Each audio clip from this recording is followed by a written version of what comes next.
Smile, celebrate it. That's your task. That's your superpower.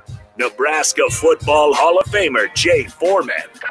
Rifles a pass. It was tipped. It's picked off by Foreman. He's at the 15, 10, 5. He'll score! On 93.7 The Ticket and theticketfm.com.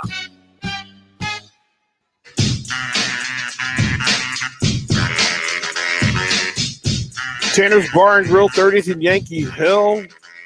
I'm DP. He's Jay Foreman. You got a chance to win $25 in a Tanner's gift card. Go to Tanner's Facebook page. Find the post that's promoting the giveaway and guess how many points Nebraska will score against Northwestern. Tag a friend in that post for who you'd spend the gift card with. They've got the all-day, the half-pound burger special for $8.99. And they've got 20-ounce Blue Moons for $5. This show sponsored by the Mercado at Certified Piedmontese, 84th and Havelock. Hall of Famer, Mr. Foreman, sir. What's happening? Yeah, you got to put those letters in before your name this week. You know, HOF. Oh yeah. Well, I'm already in there. So I'm this is all you. I'll send a congratulatory whatever it is. Text to whoever gets in. I forgot who was getting in. Okay, so I don't know if you caught the hour before. Mm-mm. And so we found out a couple of things about Jake Sorensen and Nick. Okay, so Jake does a thing where he gets like a pound of turkey, sliced turkey, and he apparently keeps it in the refrigerator at the station. And he just and he does it at home too, where he just walks up, grabs a handful of turkey, eats it, shuts the door, keeps bouncing. And I said, "You're married now, right? It's probably not going to go over well." Right. He says, "Well, no, she's okay with it." My issue is that he does it also at the station, which you've been at the station every day.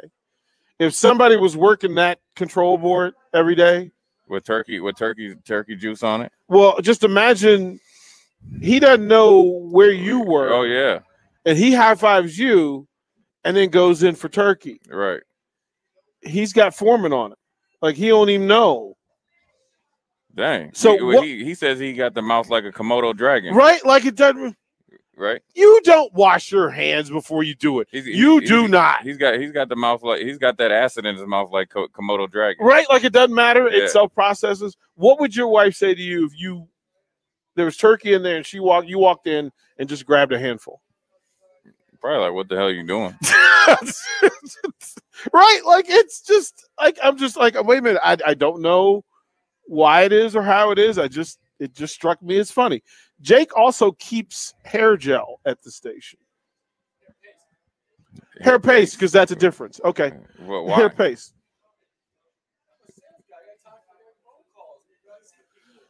So hair paste and handfuls of raw turkey. Maybe that's part of his hair paste, though. When he wants to close the deal, he lets him get that little bit of turkey smell. There you go. I don't know what it is about that. He puts him in that Thanksgiving mood. You know how people get excited when it's Halloween season. You get the pumpkin spices, lattes, and all that. And Jake goes to the sales call. They just get that, man, he smells like Thanksgiving. We're going to sign with him. Maybe that's the key to the sell, is that something familiar about Jake. Right. I'm not really sure what that is. They said, what type of cologne that is? Eau de turkey. Yeah. Eau de turkey. Eau de what turkey. It is. He said that's how he, in college, that's what he was doing. He'd have a bag of turkey and he would eat it with an apple and then he'd be on his way. He must have been on like an Atkins diet or something like that. He says, keto. Yeah, keto or whatever. Yeah, that's it's keto. The way he's eating it. Yeah, keto, aka ghetto. Yeah, like the way he's doing it. He's like, yeah. And then I said, well, wait a minute. Some people on the text line said, well, no, you don't need to eat the bread. I'm like, it's called a sandwich. Right. Like turkey sandwich is a thing. They said they're eating their sandwich a la carte, right?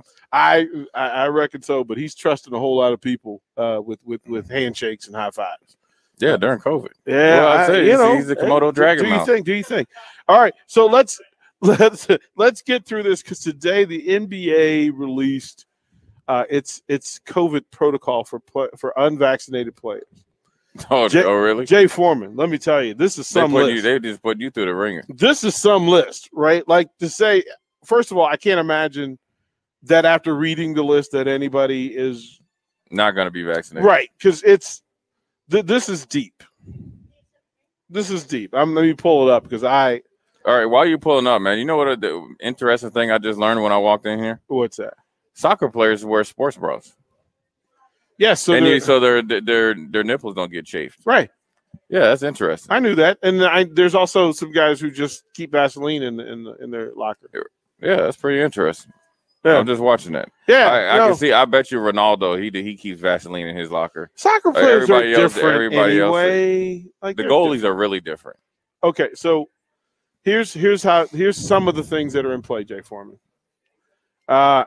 Any player who elects not to comply will not be paid for any game missed. What was that? Well, hold on. That's like the local deal. So if you play like somewhere where it's tough, where it's easy, and then you go somewhere where it's tough, then you ain't getting paid like a road game. And you can't go to some of those places. Oh, you can't even come to get on the plane. Right. Now they say that 90% of folks have been vaccinated. A few have said not, but some of them said that they would be restricted to the team hotel on the road. And then at home, they will not be. They can only go home and to drop their kids off to school. They can't be out and about. So they can't go to the club? No. Dang. So that means like if James Harden's not vaccinated, his whole that's his kryptonite. Everything. The strip club is his like his superpowers, like Samson. So if he's not vaccinated, that's his kryptonite. He's gonna be missing everything. Right. So some cities, San Francisco, Brooklyn, only apply to players who compete in those markets, according to the NFL. Out-of-town players would be exempt from the orders in those cities, but in other cities, that is not the case. Oh, so that's why Kyrie Irving was all – I didn't see it, so that's why he was all in the news. Yeah, because, I mean, if you say this is who you are and this is what so you're that means that he would miss half the games then, right? Yeah. Jay Foreman? So then he would probably miss 3/4 of the games because you got to think that there's – so if you miss, was it 41 home games, right, as of today, I'm sure eventually he'll get vaccinated because, I don't know. Well, who knows? That's his personal choice. So then if there's half of the road games, right? So that would be, take 20, 10 or 11 places, right? Because you're 20 games or whatever, other cities or 40 or 20 other places. You're playing like a quarter of the season. You're talking about some load management. Yeah, this is how that's it's load management. Load management on your wallet. Right. Straight to the bank account. Couple other things, right? You can't, if you said vaccinated players, okay, make sure I read this the right way.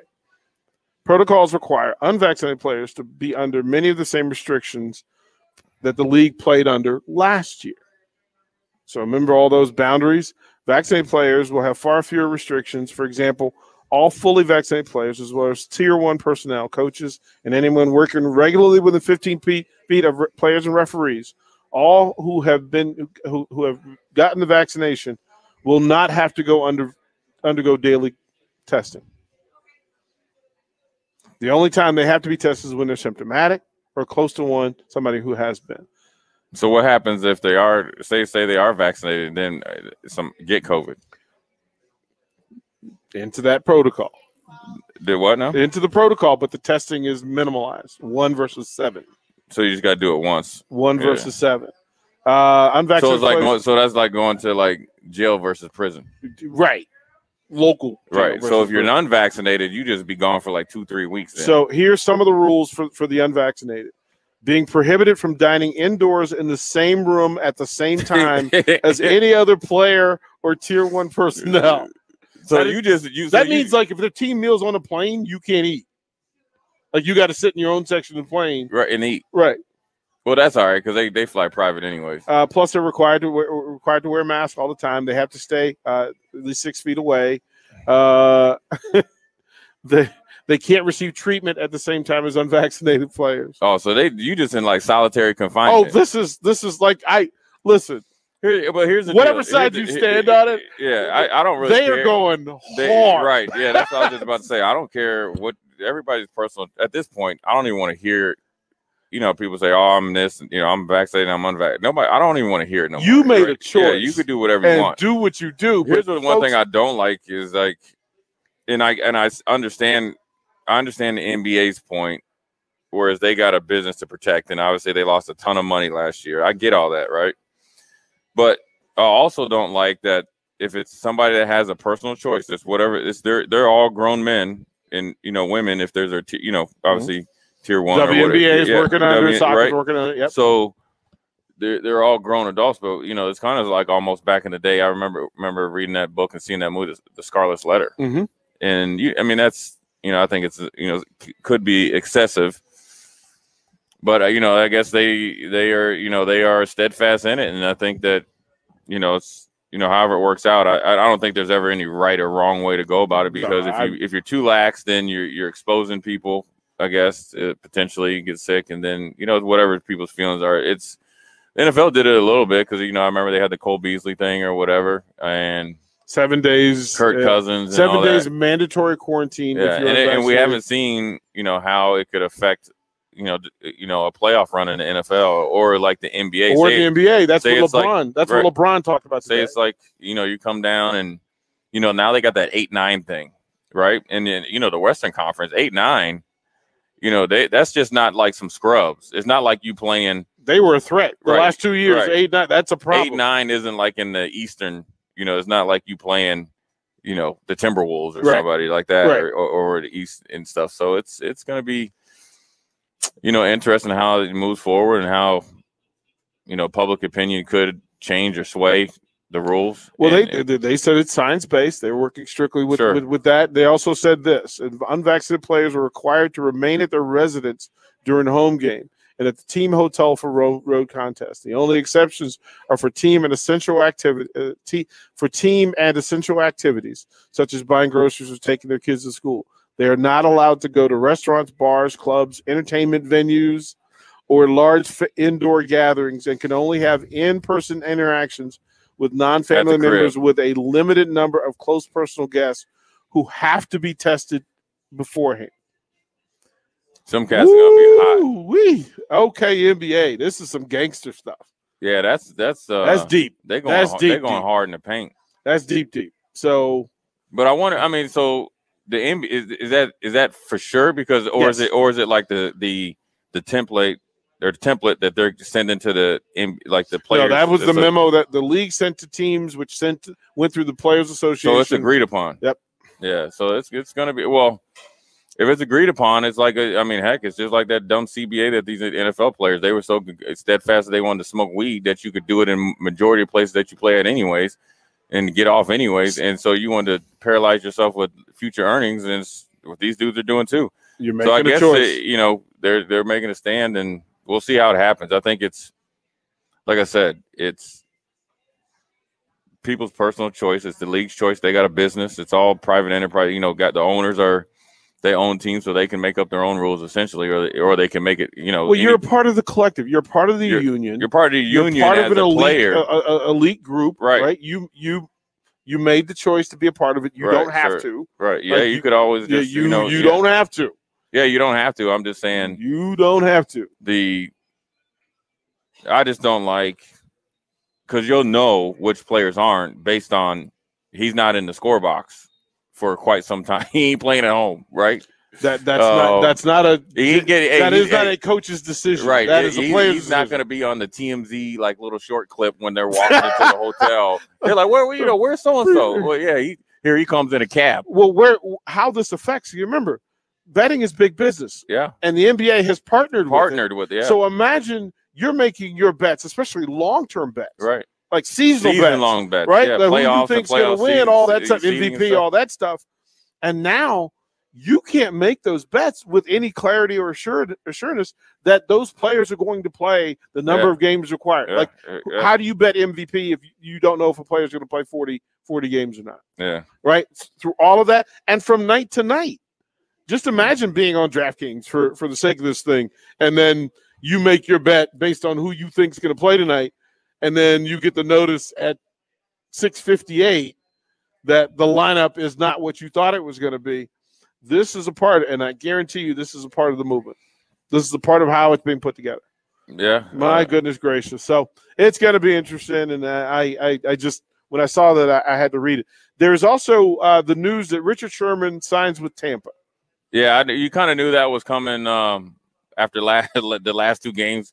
Tampa has been, the defense has been getting scorched, even though that they are 2-1. But I think when Stafford and Deshaun Jackson just lit them up like Christmas trees, Richard Sherman, it was about that time, and he's probably, taking care of his off the field issue that he had at one point in time. And, obviously, that's most important. And he had a good year last year, actually, for San Francisco. And I was surprised that they didn't bring him back, but he obviously is a little bit older. The one thing about Richard Sherman that people don't understand, I think he helps in big games because he's smart. Obviously, he's not as, fleet of foot as he was, and never really was fleet of foot in general. Extremely intelligent, extremely smart. He's tough.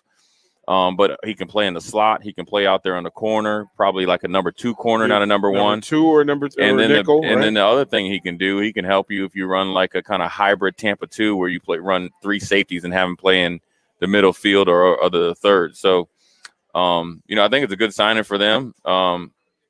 And, he I think it's his second year after coming back from the Achilles. I think he's going to be even better than last year. So, I think the biggest thing for him, as long as he got his stuff taken care of off the field, which I'm sure he does. He seems like, obviously, had some stuff going on, but it seems like overall from top to bottom, he's a pretty smart dude and pretty intelligent and he's a Super Bowl champion.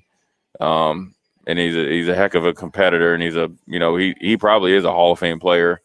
There has no probably. He is a Hall of Fame player, and so that's what they're getting. I mean, Tampa is the place to be, and it starts and stops with Tom Brady. You add the head coach that knows how to practice you hard enough to get you ready for the game, but takes care of veterans. You got Jason Light down there that's open to everything, and he's a tremendous GM. And you got ownership that's backing up the GM, the head coach, and obviously the players. You got a winning culture down there. Just when Tom Brady as soon as Tom Brady signed, the whole thing changed. I mean, I remember seeing the first video because obviously training camp was different because of COVID, but he was the first. He was in the front row taking notes, and that it's the little things that he brings with him and the standard. You're not, here's the thing is like if you have Kirk. I know I'm always on Kirk Cousins, but I'm just going to say if you got Kirk Cousins, Tua, or somebody like that, those guys probably, they probably go out on Thursday and Friday, go to the club because they know they got a, bootleg quarterback, right? But you got Tom Brady, you probably thinking about eating some avocado ice cream, even though it's probably nasty. He have you over say you want some ice cream, and you can't put it in a napkin. You ever went to people's cookouts and they give you something and you just put it in a napkin, and put it in your pocket? You actually probably eat it, but then you also probably go to bed on time because at the end of the day, Tom Brady is going to give you a chance to be a champion. But that's a part of the cultural thing that I ask about, no matter what level and no matter what team. That the standard setter, whoever that is, can get everybody else in line. Yeah, and it's required. It's required for good programs, good teams, great organizations to have somebody that resets the standard for you, even when it's unpopular that they're setting the standard. Right. For you, who was the guy? Let's go to Buffalo. Who was the guy in Buffalo that set the standard for what should be done when you're not playing the game? See, I was blessed to get drafted by Buffalo, even though I went later than I thought I should, and so you're a little hurt or upset. I need to call you out about something too. So, what? I saw a poster, a Black Shirts poster. Yeah. You had the cleanest bald head cut. Oh, but yeah, it's still there. And you went with the full thick neck pose, like you pulled back. Yeah, it's the prison pose. Yeah. Well, we went with the prison pose. We'll let you know what's up. Like, I looked at the poster, and the first thing that stunned me was, like, first of all, they didn't coordinate what everybody was wearing. No. Like, we just came literally out the weight room. This poster is fantastic. Like, right. I bought it right away. So, I had to. Yeah, we came right out the weight room. We didn't have social media. I mean, we was in there working. We take the little poster picture and all that, but we was trying to get ready. Y'all had on different socks, different shoes. One had, Ruck had his stuff pulled all the way up to his knees. I mean, it was bad sock, bad shoes, bad. I'm like, wait a minute. Like, did y'all know you were taking pictures that day? We probably did, but we were just junkyard dogs. Oh man. But see, I was fortunate enough to go to Buffalo. And my locker was right, in between Thurman Thomas and Bruce Smith. Not directly because they both had 2 lockers, but I was there and I was able to. So they were the standard setters. I had Ted Washington in the locker room, Andre Reed, who was a phenomenal worker, Reuben Brown, Sam Cowart, and John Holisek, that were the 2 starting inside linebackers, kind of showed me how to, just watching them and watching John, how he played. And then we had Phil Hansen, who was kind of like the silent assassin, who was phenomenal. So there was a veteran group. So when you were a rookie, when you came in, at least when I came to Buffalo, you had to earn your stripes. I mean, Antoine Winfield was a first-round pick, and he didn't start his rookie year. He played primarily special teams and nickel, and I got in and started playing because of injury. And then we had Sam Rogers, who was an outside linebacker, who was great. And then we had guys like Kenny Irvin, Thomas Smith. I mean, we just had guys that, knew how to, survive in this, and, what I call a vortex of the NFL, football season and life. So I kind of emulated what they were doing and kind of see what was right or wrong. Now, we had our fun, though. I mean, Mondays we hadn't did a Big Tree or somewhere else or Niagara Falls to do it. But when it came closer to the week of the game, everybody knew we're doing what's right to go out there and play. Now, look, I will say this. Ralph Wilson was extremely supportive. Obviously a winning, owner. It goes without saying. We had John Butler, who was a phenomenal GM that kind of, kept it real and told you where you were at and came in there and told us, like, if you don't make our team, you're gonna have a leg up on everybody else. And then you had Wade Phillips that knew how to get us ready to play on Sundays. And then he treated us all like men. Now, only people that ever had problems were the people that came in and acted like idiots. And if you didn't listen to one of the veterans after you kind of got in trouble, or Rusty Jones, who was the weight coach, longtime weight coach, and you got in trouble then you knew if you got in trouble in Buffalo and kind of got shunned out of Buffalo, you were going to have a hard time making it somewhere else. We'll throw it to break. When we come back, I'll ask you about this thing because it was actually somebody mentioned it to me and in a conversation, and I said that if we're going to talk special teams, I know a guy that spent a lot of time on special teams. So I want to know some of the bullet points for really good special teams play. Right. I'll ask you that. I'll ask you to give us bullet points for great special teams play. We'll do that. We'll return. You're listening to Old School, 93.7 The Ticket. You're listening to Old School with DP and J. Download the mobile app and listen wherever you are on 93.7 The Ticket and theticketfm.com.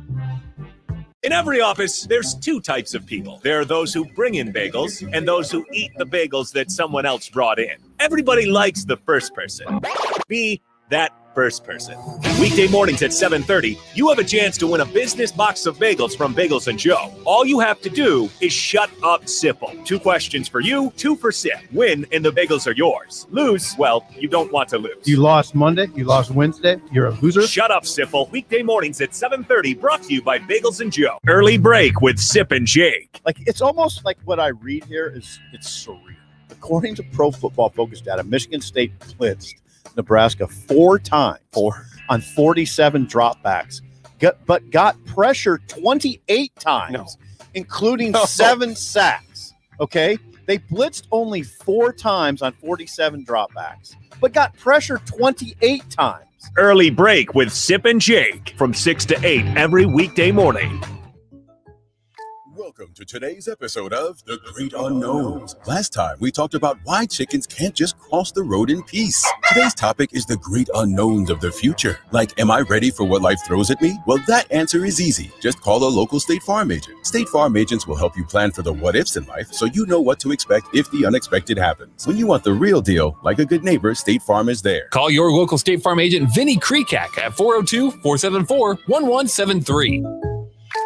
Experiencing increased body fat, low sex drive, lack of energy, or general fatigue? Vitalize Health offers testosterone replacement therapy and peptide therapy to boost hormone levels and build muscle mass. Call Vitalize Health today at 402-413-0717 or go online to vitalizehealthne.com. 93.7 The Ticket, Fox, KFXL weather. Brought to you by Bryant Air Conditioning, Heating, Electrical, and Plumbing. We'll see a slight chance of showers and thunderstorms today, topping out with a high of around 86 and winds out of the south at 10 to 20.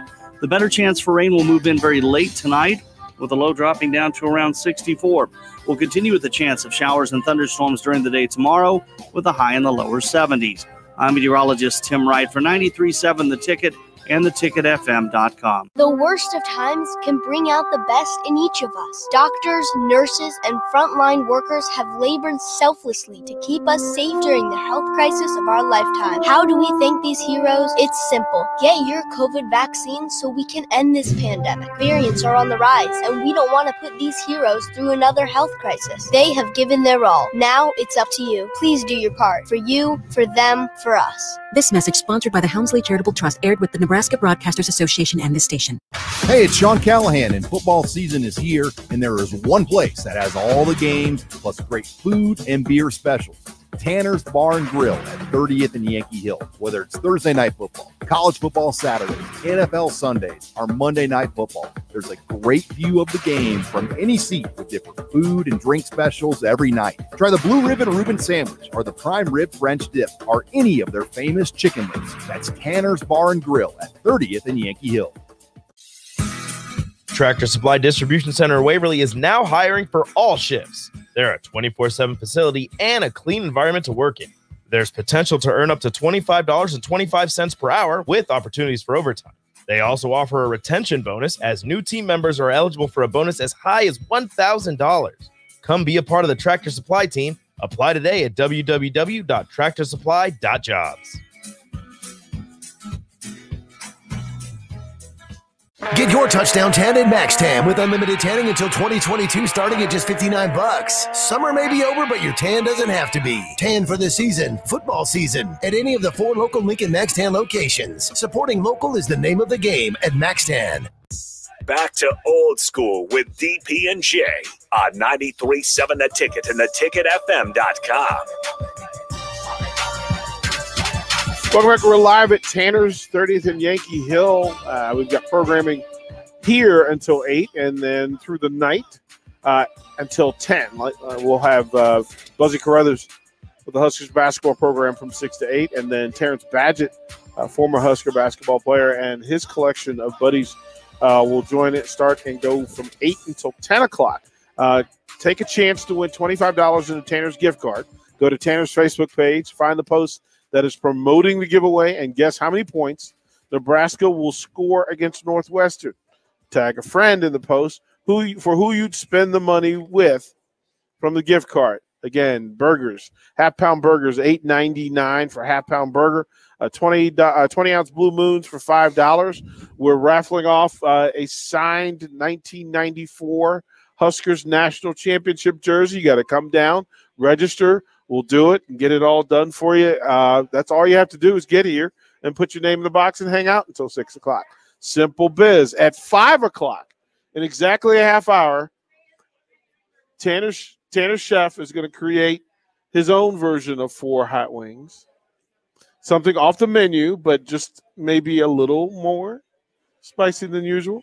We'll do that at 5 o'clock. If you're a hot wings person and you want to be a part of that, you got a half hour to get here. Jay has said he will try 1 or 2. Jake, I thought you was talking about some lemon pepper wings. I don't know about no hot wings. Well, they've got the lemon pepper, but they've also got other, Yeah, I don't know about that. Okay. I got to do the smell test. I know Jake having one.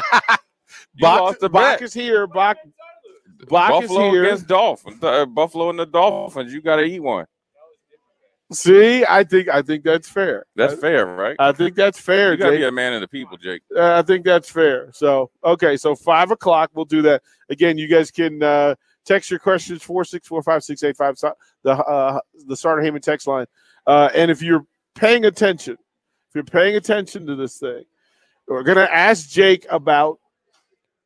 Foreman about special teams. You've played in several NFL cities, and that's how you got into those cities. Like, you had to be able to commit yourself to at least considering playing special teams. Right. And very rarely are special teams coached the same way in every city. Different level of priority, right? Different set of rules, different personnel groups, right? Depending on how you do it. All right, what was the best special team situation you were ever in? Like, who did it right? I'd probably say Bruce DeHaven when I first got to Buffalo, and then Danny Smith, one of my last years there. And Danny Smith is still coaching with Pittsburgh Steelers. He, very thorough, and kind of went over the scheme of the whole special teams, the whole kind of identity, and then just let us kind of do our things. And it was over. And one thing about Danny Smith, when see the difference, from college to pros, everybody's job is on the line. So it's a little different. So we're all trying to figure it out and guys communicate different. Guys work better with certain guys. I'm talking in particular, say, on punt team and punt protection, maybe like even on kickoff return. And some guys do some things, better. And then, so Danny Smith came in and one thing I liked about Danny Smith, he wasn't like, oh, we need to get a whole bunch of new guys. He's like, you just need to do it better, and taught us how to do it, like a pro. And then I took whatever I learned from Danny and kind of went down to, Houston and played special teams for 3 years. But I played, every year that I was in the league, but, really kind of learned how, to really play it and be effective on special teams. And, also Danny coached other positions, so we talked defense as well. So we developed a pretty good relationship outside of playing for him. And, so that kind of, brought us, pretty close, and which is different in college because guys are, gone after 2 or 3 years, or 4 or whatever. So that's a little different, and, look, special teams is just another football play. I know everybody's uptight about special teams in Nebraska, which, look, it's kind of each one has taken their turn of not, playing up to the standard. Just not doing their job. Yeah, and it's some is by dumb luck, chance, and some is just kind of out-of-body experiences where guys have, in my opinion, done some, their own thing, stuff that they're not coached, taught, or drilled. I can say this about the special teams at Nebraska. And first of all, I know people like, oh, we need a full-time special teams coach. There's not anybody that has just specifically in college a special teams coach. Okay. They can't, because they only have a certain number of coaches to have. You have a tight end coach / special teams coach, running, so forth, whatever they are. And Nebraska has the same. I will say this, that they're drilled extensively. They're prepared extensively. They just got to go out there and execute what they're coached to do. And that's the hard thing about being a coach. And people don't understand. If you all week you got a guy and you're trying to, say, you're coaching them all week to go right. Then they decide to go left in the game. Everybody's like, oh, it's the coach's fault. Well, I mean, what is a coach supposed to do? I mean, I don't understand. I mean, you know what I'm saying? So the average fan doesn't understand that, and, they just need to play better, be more consistent, in everything, and understand that, playing special teams is just as important as offense and defense. And it's, I mentioned that Nebraska is an extremely young team, very top heavy with the older guys, but a very small amount of older guys that are older and experienced and have been through some battles, right? Then it's a drop off to younger guys where you got sophomores and freshmen pretty much. And it's not just how long they've been in college, but how many battles they've been through and understanding the dynamic of the Big Ten right now. Whereas the Big Ten and, the last, say, 5-6 years at least has been Ohio State and everybody else. Now it's very, very every game's going to be a tight, contested game. Probably leaning more towards a defensive league. Kind of depends on the matchups, but they're just tightly contested games, and so that magnifies the ability to be consistent on special teams. So that's just kind of where we're at, And how much time is required on a daily basis or in a week in your I don't mind? know, Like, just is there a depends. percentage, like, for you to feel comfortable in knowing what's required of you on game day, right? Like, I mean, I study special teams. No, obviously the special teams playbook is not even close to what it is on offense or defense. So it's all relative. But I just the only way I can answer is like I didn't gloss over my special teams. Like, how much time at practice is first thing that's hit, second thing that's hit, final thing that you go through? It's periodically. You start it, middle, and finish. I mean, it's the special teams is done right. Now that it's done the right way. I've had good special teams. I've had great. Well, that's why I'm asking, because I know you've had great special teams. Yeah. I've had great special team coaches. Okay. Good special teams coaches, and have one that was probably not so good. Okay. And so I know when it's done right, and they're doing it right. Now the guys just need to execute. And that's just the bottom line. Period. Point blank. What is it that we like to say? It's either finding people who can do it or people who will do it. Right. I think it's. And that's an honest question, because I don't know whether I think they have can and will do it. Okay. So it's not about like they have guys that think they're like turning their nose up at special teams. Now I do think that was a problem before Scott and those guys got here. Okay. And I think some of those guys were still on the team like in the first year or two, but I don't think they have anybody like that now. I just think that it's like I said, they're inexperienced playing special teams. They're inexperienced playing offense. They're inexperienced playing defense. The defense had more guys that have played together, so they have the continuity, and then kind of add some stuff to it, and a little bit of a change of a mindset is easier when you have guys that kind of know each other. You know what I mean? They've played together before, so it's a little bit different. And they're playing extremely well right now, and they can play even better. And the biggest thing, they've been pretty consistent through that. Drills, film. How much does going live matter in special teams? Like, we know that. I mean, it does. People but do body counts. You're doing body counts. You're not going to run down and bust a wedge up and tackle the return. You're good. I mean, like I said, they do it right. They do enough live. They do enough like drill work. They do enough fundamental work. They do it. These guys just need to go out there and execute. Okay, so through the good years, right? Good special team systems, right? Do you find out that it really relies on the talent on those teams rather than talent just as far drill? As covering kicks, I mean, blocking in space, like having open field blockers. Not everybody's built for taking on somebody in an open field, going at 20 miles an hour. Now, right? So you're not getting a lot of wedges, and so you're not getting a bunch of. Back when I was doing it, they had David Bowens. He was a defensive end coming down there at 265, and you don't get a lot of that right now. So, I think they got. I mean, that's, talent on special teams is like 7. I mean, if you got like Devin Hester or something like that, I mean, that's a talent gap. But I think it's more or less a mindset and execution. I mean. I put it. I mean, you put it out. You got to put time in. You got to study it. You got to. I mean, we got special teams tapes just like they do. You got to. What people don't understand is like they don't have like pro time with these kids. It's per NCAA rules. You get a very short amount of time during the week, so you have to be, like I said, mature, veteran guys that know how to get themselves prepared. And it's special teams as well. I mean, if you're only getting 20 hours, that's including practice time and meeting time.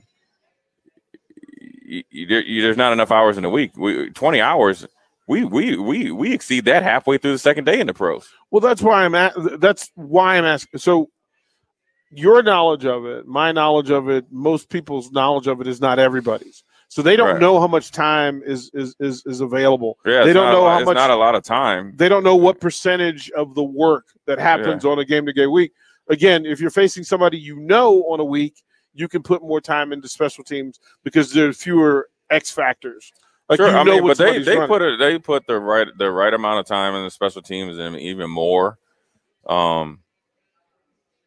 They do it. They put the work in. I mean, like I said, if it was not something that was not emphasized or something like that, I'd have no problem saying it. Or you kind of get the feeling that's not it. You guys just need to play better. I mean, that's no different. I mean, look, special teams is no different than say like, I don't know, we weren't tackling well. We need to tackle better. Could you be a special teams coach? I mean, what do you mean? No, well, I'm not trying to be a special teams coach. No, I'm saying you played it at a high level. Yeah, right? I mean, I could probably coach. Yeah. I don't want to. Yeah, they probably think I'm crazy though. but why? Probably because I am a little bit. But that's I tell them I love them though. But yeah, I mean they're well coached. They're well drilled. I know everybody's first like. Well, you're here to get like. Here's the thing: you have the ability to calm people's nerves, and tell them a truth from a closer vantage perspective. Right. Like you can talk about special teams better than anybody I know. Right. Like you played it at the highest level. Yeah. So guess what? You know more about it than anybody that's either talking about it or is listening. So yeah, I just think that they're fine. I think that part of the Nebraska, like, I don't know, temperature around here is that they're every week they're wanting to find a reason to complain or X, Y, and Z. And some of it has some truth, right? I mean, I'm not sitting up here, my head's not in the sand. I'm not sitting up here saying the special teams are playing good. What I'm telling you is they're coaching them the right way. They just got to go execute. What do you say to people? So I'll make it personal. What do you say to me when I say I'm only here to report what I see? Like, sure. if they're 2-3, I have to say they're 2-3, and then try to say why. Yeah, I'm not saying that. I'm not one to be like, oh man, they're 2-3, but they should be 5-0. Usually about what your record is. We kind of, we punched ourselves like rules of spades, right? You and there's some other things that there's been some. I can say that with also being honest, there were some outside factors that that has nothing to do with how we played that affected the outcomes of the game. Mm-hmm. Primarily, case in point is the Oklahoma game. I felt like the ref's inability to call that game as just to say like a black and white game affected the outcome of the game, affected the dynamic of the game, affected the tempo of the game, affected the aggressiveness of the game. Affected just the whole overall score of the game. You know what I'm saying? But at the end of the day, we still had a chance to win or chances to kind of take even beat the refs or whatever. So I think where we're at is just where we're at. I think, but I also think that we got the ability to win the rest of our games. So that's a good thing. Good thing. Now I'll ask you to repeat that because I said a thing yesterday that I said if this team won all of their games, I wouldn't be surprised. And if they lost all their games, I wouldn't be surprised. I'd be surprised if they lost all their games, but I'd be, I think they're too good to lose all their games. But I would not be surprised that they exceeded everybody's expectations and won the rest of their games. Oh, that's I have no problem. I have no problem saying that. No, they just got to know the hard part. You got to go out there and do it. And the other hard part is going out there and preparing without no guarantee. Kids these days, they want to work hard on their convenience. And this is not Nebraska's kids. I'm talking about it in general. A lot of times, especially when you play football and you play so few games, but you practice so much, you could do everything right in practice and prepare hard. There's no guarantee that you're going to win. I have a question for you that I'll give you time to ponder. What's the difference between great collegiate football teams now and this program where it stands? Is there a bridge between where they are now and where they want to be? Simplicity. Yeah, maybe. Simplicity. Okay, well, think on it. Probably just, I know that. Think on it, and we'll get your answer after the break. We're live at Tanner's. Again, we've got the raffle going on. We've got a special wings presentation going to happen as well. But when we come back, I'll ask Jay Foreman, what's the bridge? Is this a long bridge, short bridge between playing as they are and playing how they want to? Watch Old School live on Facebook, YouTube, or Twitch. Old School with DP and J on 93.7 The Ticket and theticketfm.com. Welcome to today's episode of The Great Unknowns. Last time we talked about why chickens can't just cross the road in peace. Today's topic is the great unknowns of the future. Like, am I ready for what life throws at me? Well, that answer is easy. Just call a local State Farm agent. State Farm agents will help you plan for the what-ifs in life so you know what to expect if the unexpected happens. When you want the real deal, like a good neighbor, State Farm is there. Call your local State Farm agent, Vinny Krekak, at 402-474-1173. It's homecoming week for Nebraska, and Brown's Shoe Fit is giving away free red Caterpie laces this entire week, no purchase necessary. Just come into Brown's Shoe Fit at 66th and Q this week through Saturday, and you'll walk away with free red Caterpie elastic shoelaces. Check out their comfort footwear for the game and take home new pairs of Hey Dudes, Brooks, New Balance, Danner boots, Keen or Merrill hiking boots, and more. Gear up for the fall at Brown's Shoe Fit at 66th and Q in Lincoln. Experiencing increased body fat, low sex drive, lack of energy, or general fatigue? Vitalize Health offers testosterone replacement therapy and peptide therapy to boost hormone levels and build muscle mass. Call Vitalize Health today at 402-413-0717 or go online to vitalizehealthne.com. Get your touchdown tan in Max Tan with unlimited tanning until 2022, starting at just $59. Summer may be over, but your tan doesn't have to be. Tan for the season, football season, at any of the 4 local Lincoln Max Tan locations. Supporting local is the name of the game at Max Tan.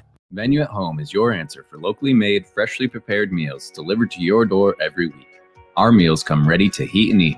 With sizes for 2 people or 4, Venue at Home is perfect for busy people who want a quick, easy, and delicious meal option to share with your roommates or feed the whole family. Add on from our wide selection of appetizers, sides, desserts, alcohol, and more.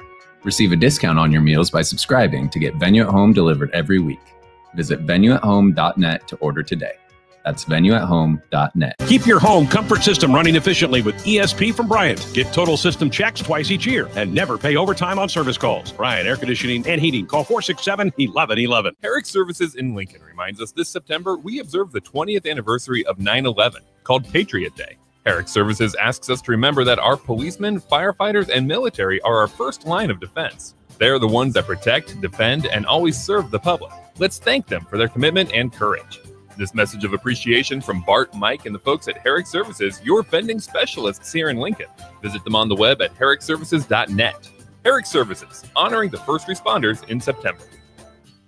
Hey, it's Sean Callahan, and football season is here, and there is one place that has all the games, plus great food and beer specials. Tanner's Bar and Grill at 30th and Yankee Hill. Whether it's Thursday night football, college football Saturdays, NFL Sundays, or Monday night football, there's a great view of the game from any seat with different food and drink specials every night. Try the Blue Ribbon Reuben Sandwich or the Prime Rib French Dip or any of their famous chicken lips. That's Tanner's Bar and Grill at 30th and Yankee Hill. Tractor Supply Distribution Center in Waverly is now hiring for all shifts. They're a 24/7 facility and a clean environment to work in. There's potential to earn up to $25.25 per hour with opportunities for overtime. They also offer a retention bonus as new team members are eligible for a bonus as high as $1,000. Come be a part of the Tractor Supply team. Apply today at www.tractorsupply.jobs.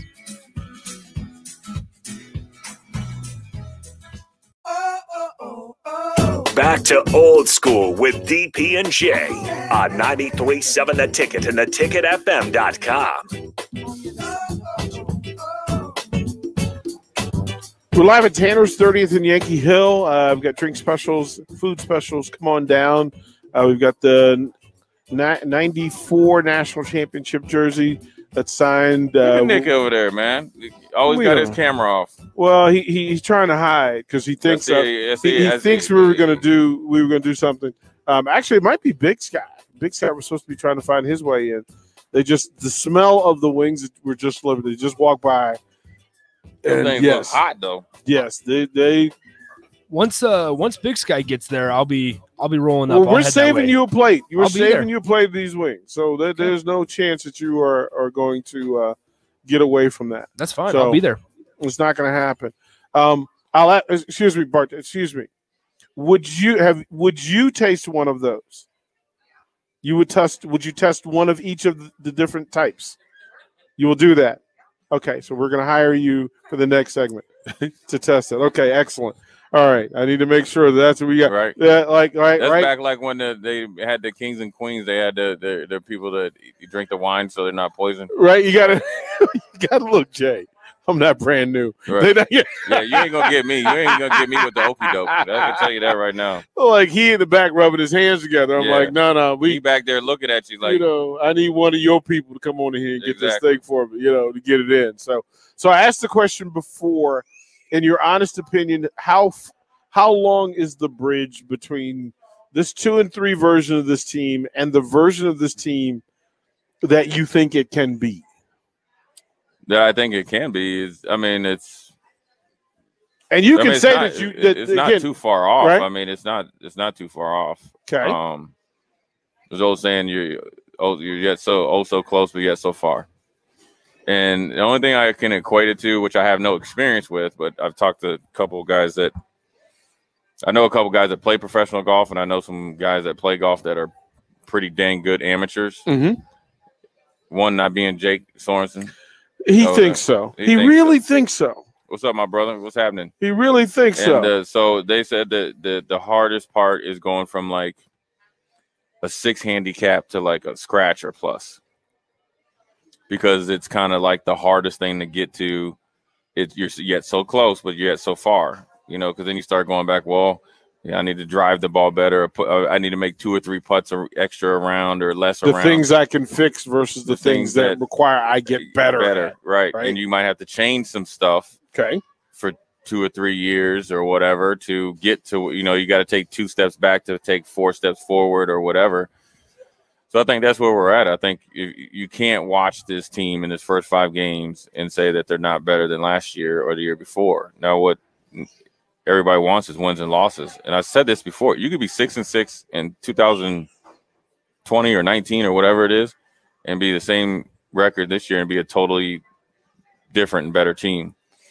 And then you hit your breakthrough. There is no comparison to the 90s or whatever. So I'm not trying to do that.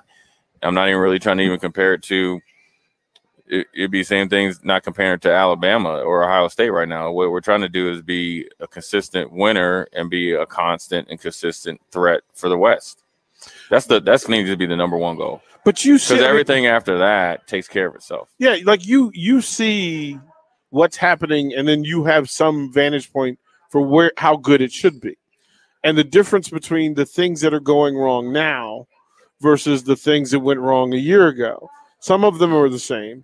Some of them are totally different, and a lot of it has to do with experience, or lack of experience. I mean, experience in college football from top down is something that goes like isn't getting enough credit or like enough. Well, because it may not just be talked about enough. It's not talked about enough. It's not recognized enough, and it's not like the sexy thing to talk about. The sexy thing to talk about is like, oh, you're struggling doing this, so we need to just, push the panic button, just blow the whole thing up and try again. And that's all you're doing is trying to get lucky. Well, I think folks would say, and I'll speak for myself. My thought is just, can you fix the things that are wrong?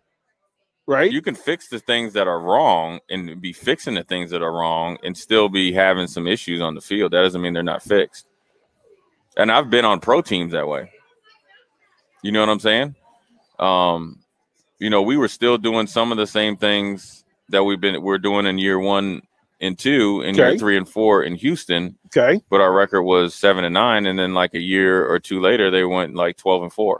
With the majority of the same players. And you were very specific in the things that went wrong in Houston. Right. And what the things you got upset about were things that you knew that y'all shouldn't be doing. I think that's the fair place that everybody's kind of landed is. Right. But that's different though. Okay.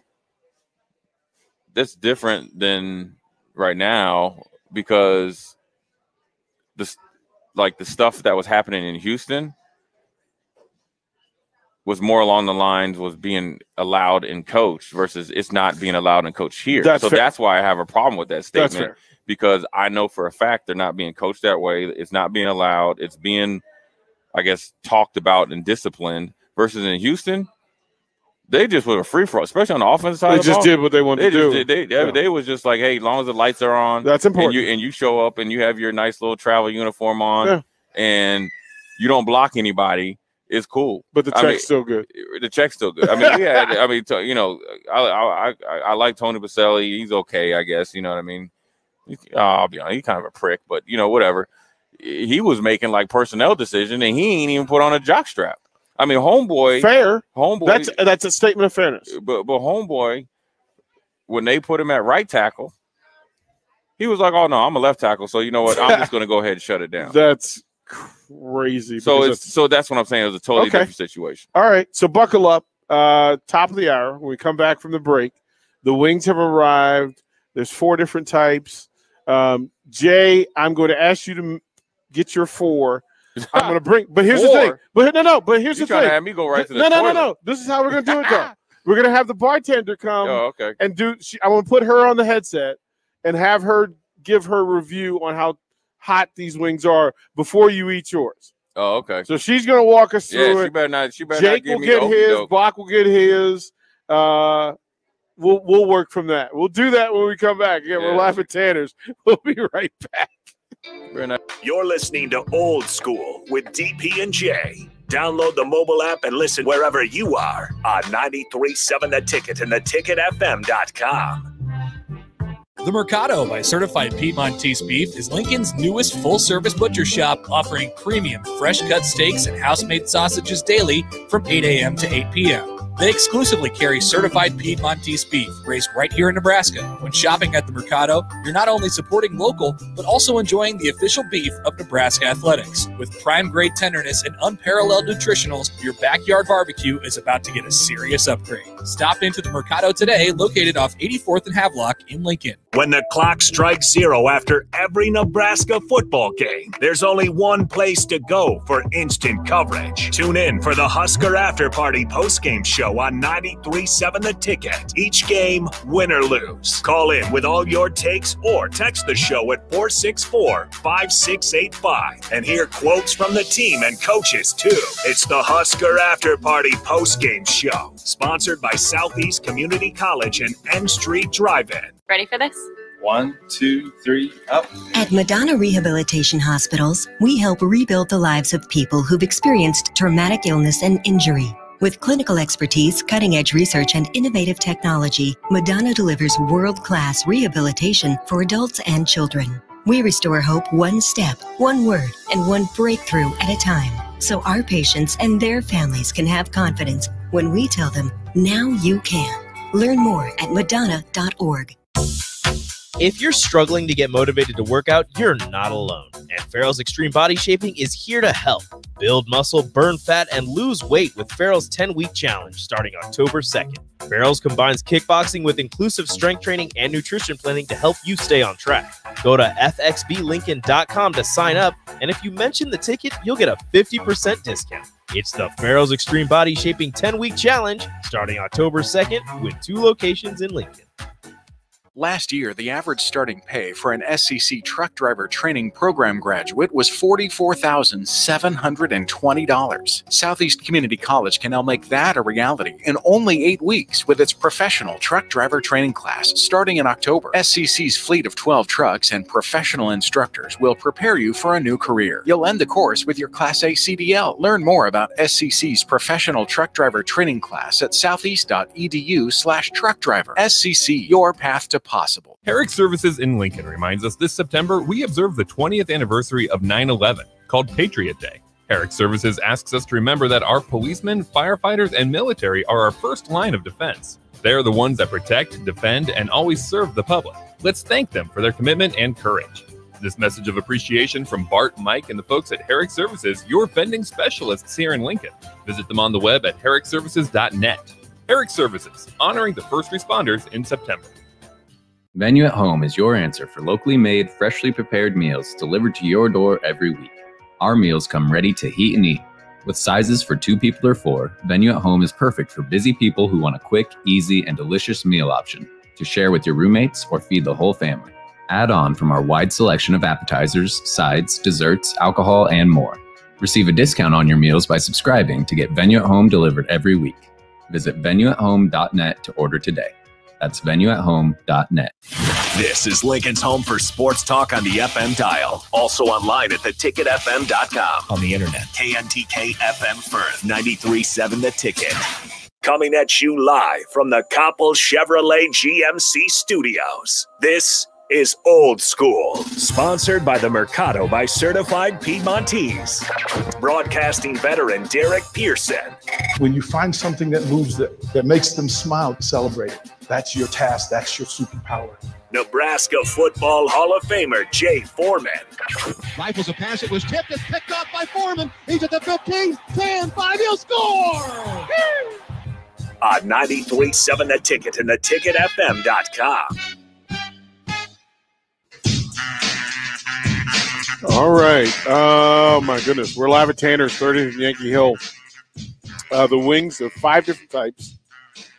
And I'm 3 for 3 so far and being able to go, okay, this will work. These are all wings that they have on the menu normally, but this is just a different level or degree of it. All of our folks, Jay, Jake, Bach, they're all tasting, and they will come and give us their reports here. There's a little kick. A little kick. That wouldn't. They could actually sell these as is, exactly as is. Right, Jake? Am I wrong in this? Right, that this should be okay. Come on, Jake. Come and sit here.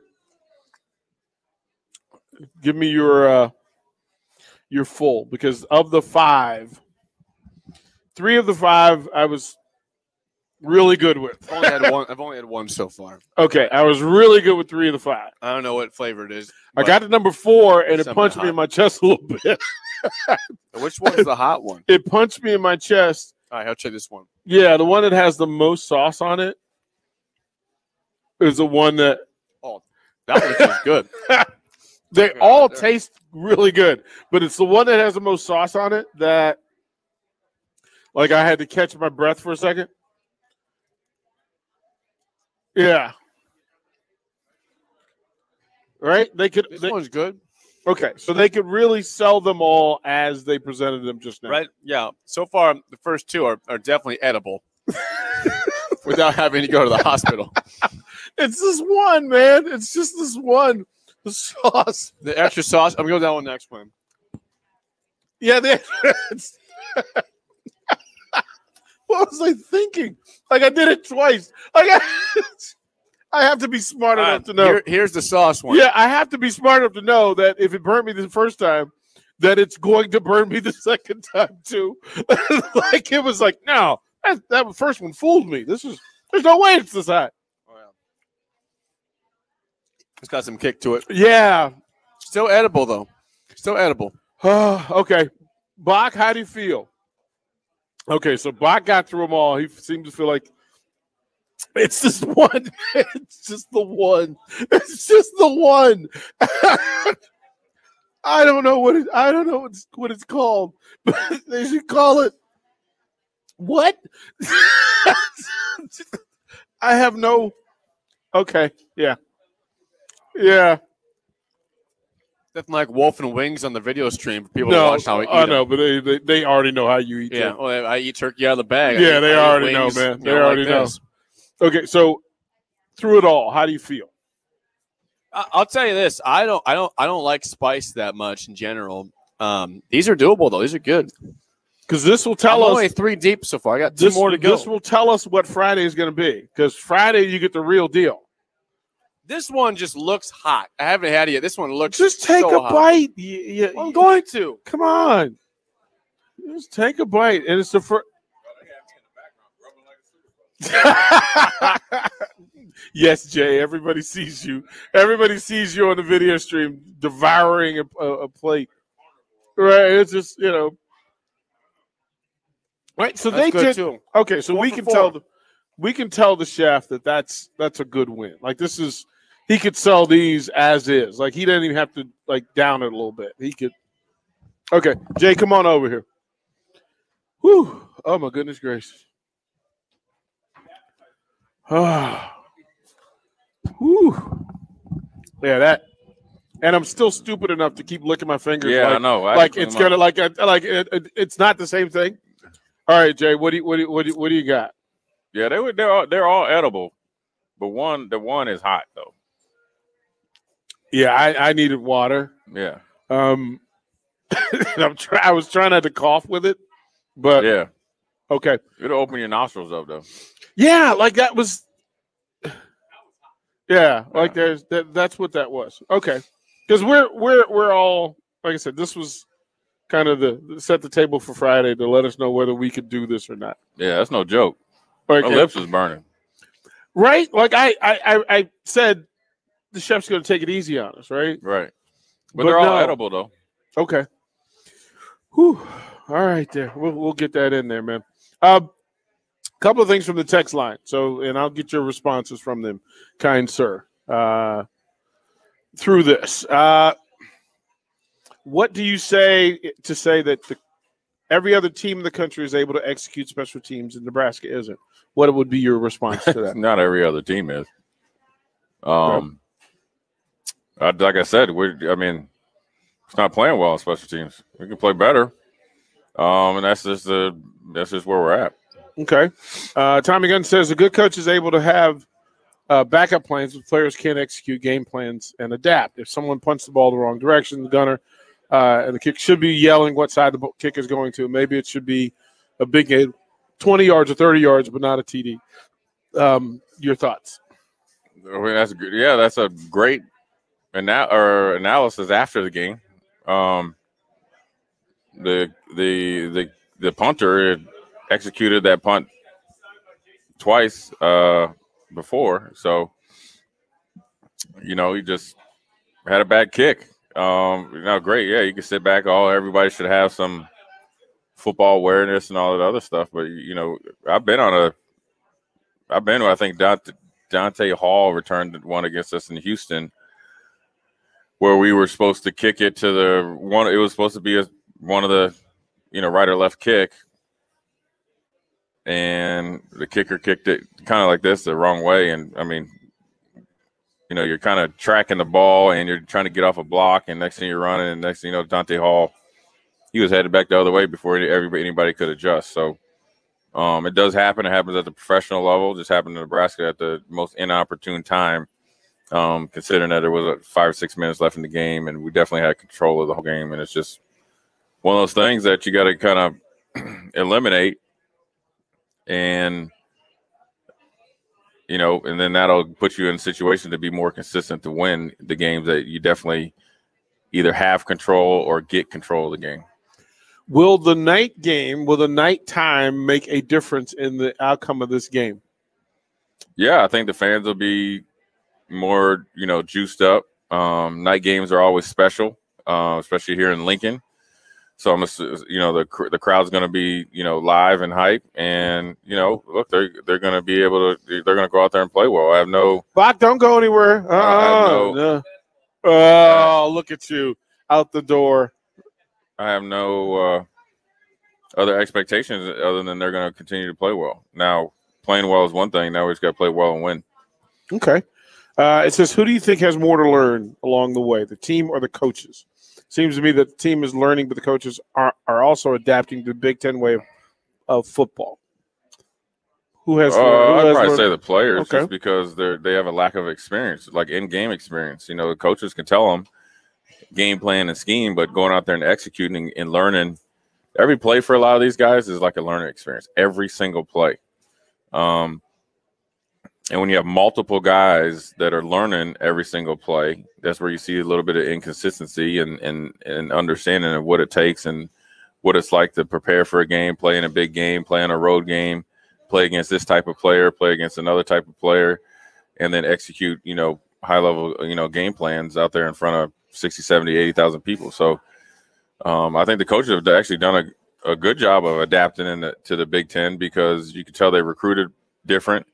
They've developed different. And you look at the defensive side of the ball, they're actually able to go down to Norman and play against a Big 12 team turn around and play against a totally opposite team in Michigan State, which is a physical team, and dominate that game. So you're able to play at different places in the Big Ten. They showed that last year as well, especially on the defensive side of the ball. On the offensive side of the ball, you see a little bit of change in the game plan or what they're doing, and executing stuff, and playing within themselves, and they've looked better these last 2 games. Now they just got to get to the point where you score at least one more point than the other team, and that's how you win the game. Well, I mean, there's simplicity in it, and I guess that's part of the frustration for a fan base that follows closely.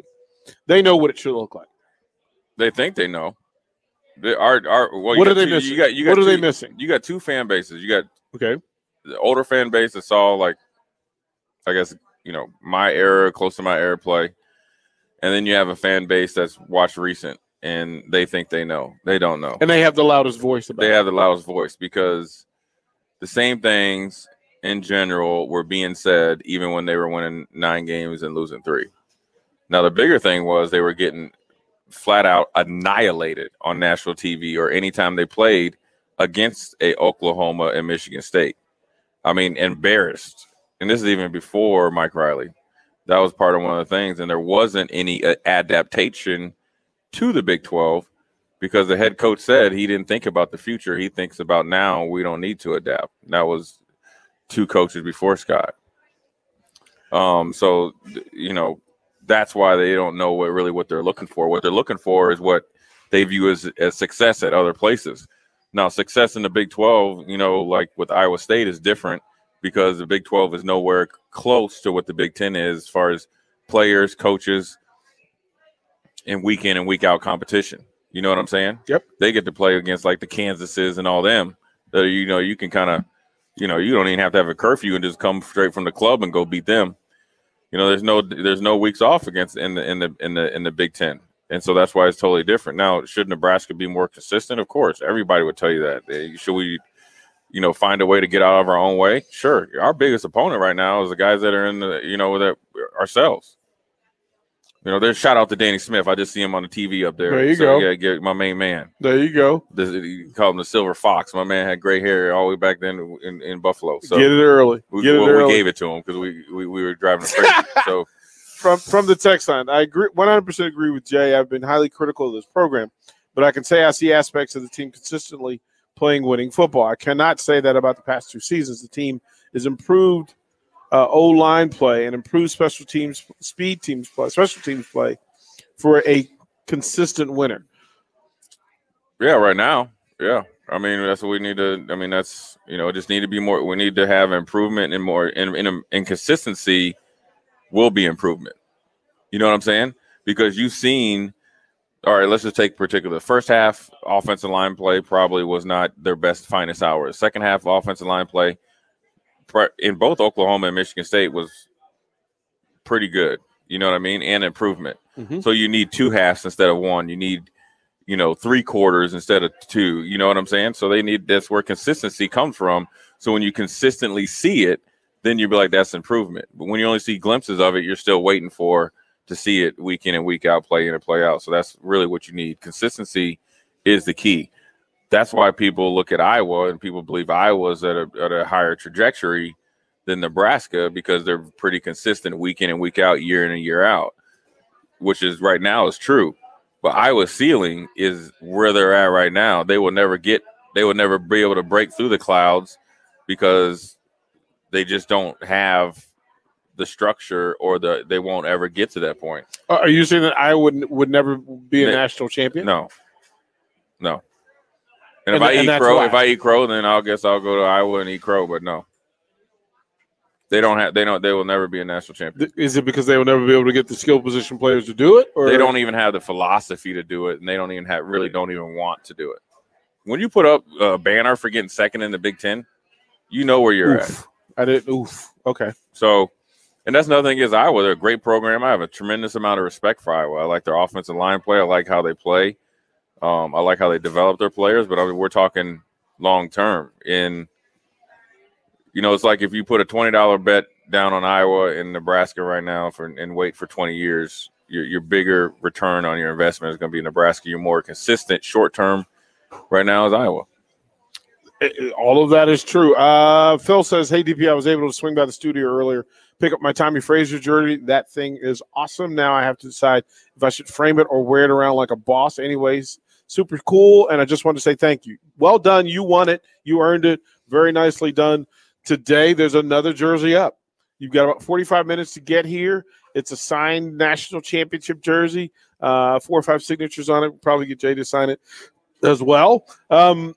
Yeah, just come in, put your name in the box, and we'll draft and we'll draw and give it away at the 6 o'clock hour. Also from that, it says, oh, wow, these people are tough. What happened to stay in your lane, and I'll kick some punts?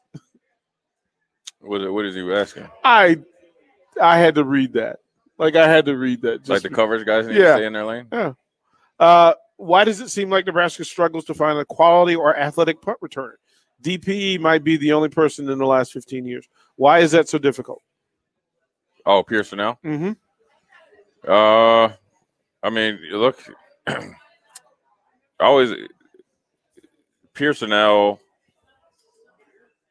for 1 year was really good. I think every year after that, it kind of was like you were waiting for, it was kind of like Michael Bates when he went to Carolina for people that flashed, popped, and then kind of mellowed. He was living off of what he did in New Orleans at times, and he got to Carolina, and you always were sitting there waiting for him to return, and he never got there. But DP was definitely a dangerous threat back there. I will say this: guys that return punts and return kicks are different breeds of humans. Yes.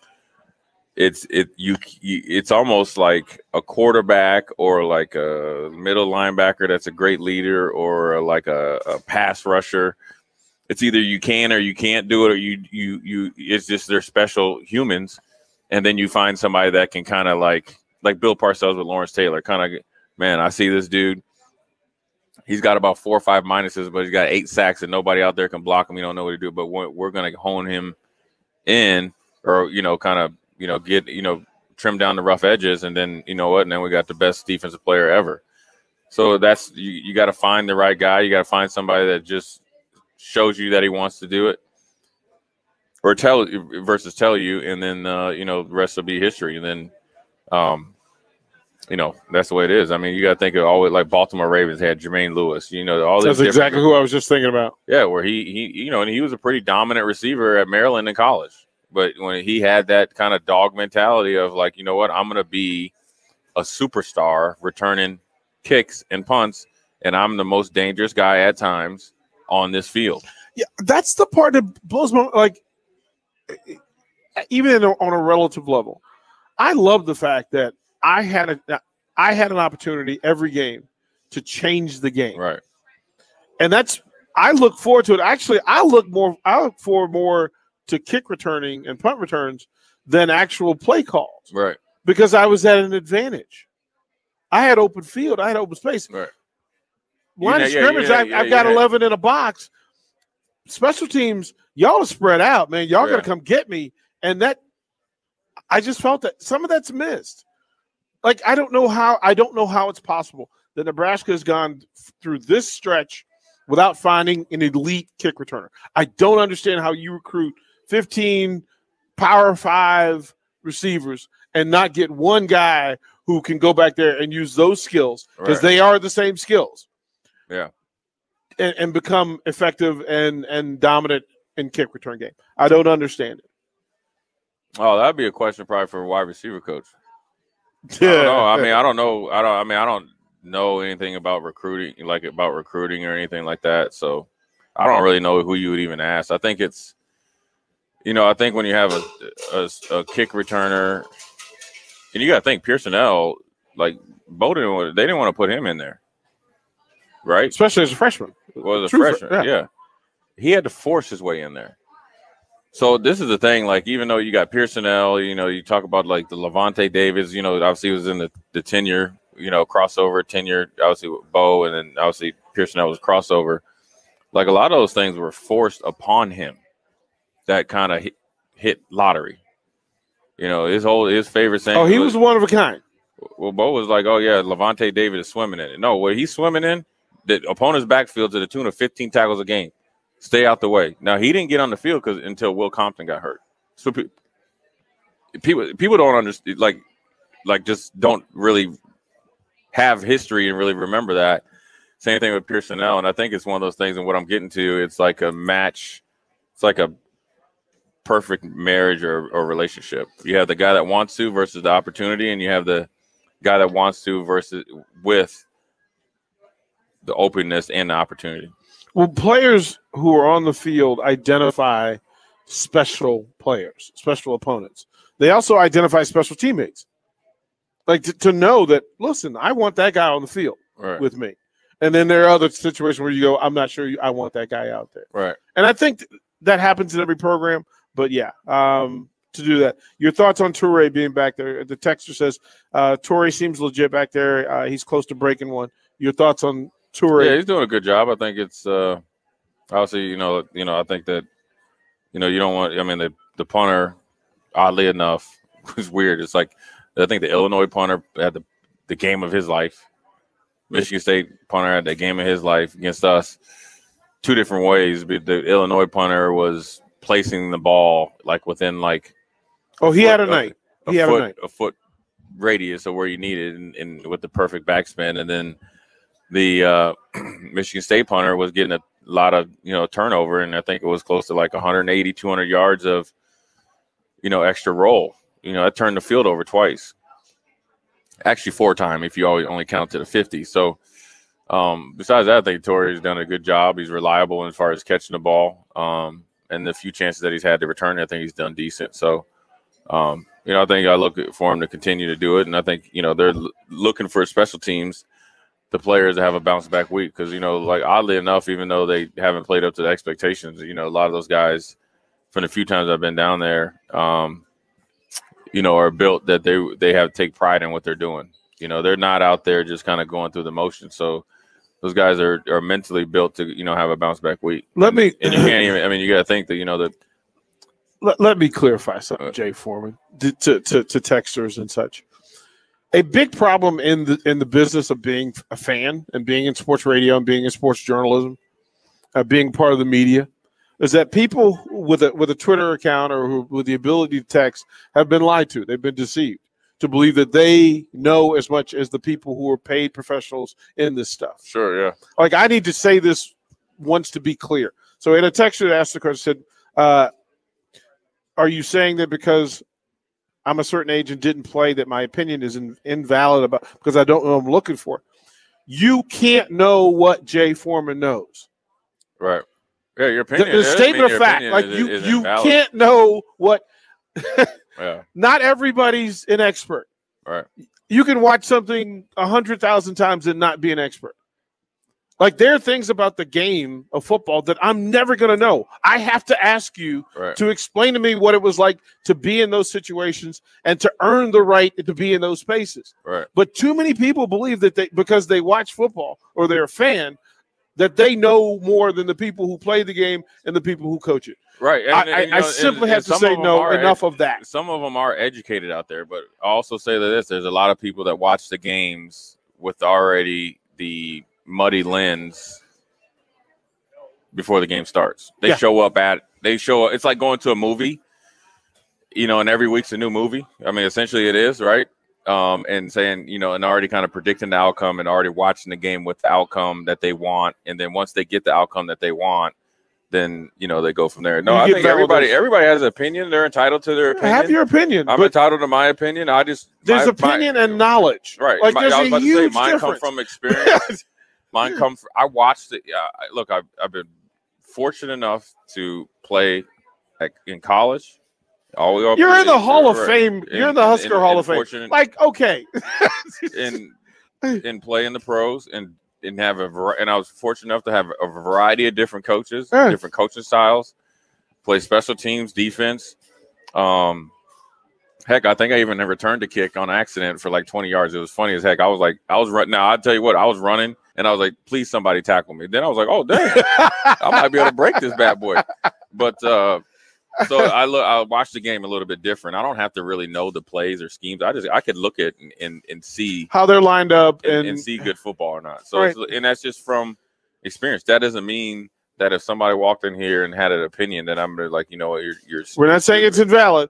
Right. We're saying just simply we're in the opinion business because there's knowledge and experience behind it. I've been in football long enough and watched enough football and played, but I've watched it also after playing it and seen the Mike Riley era where it was really, really bad football. And I know the difference between really, really bad football, really, really bad leadership, really, really bad, program status versus not. And so I can sit back and watch football and not make it a hasty opinion based on what happened before and knowing that it's a long season.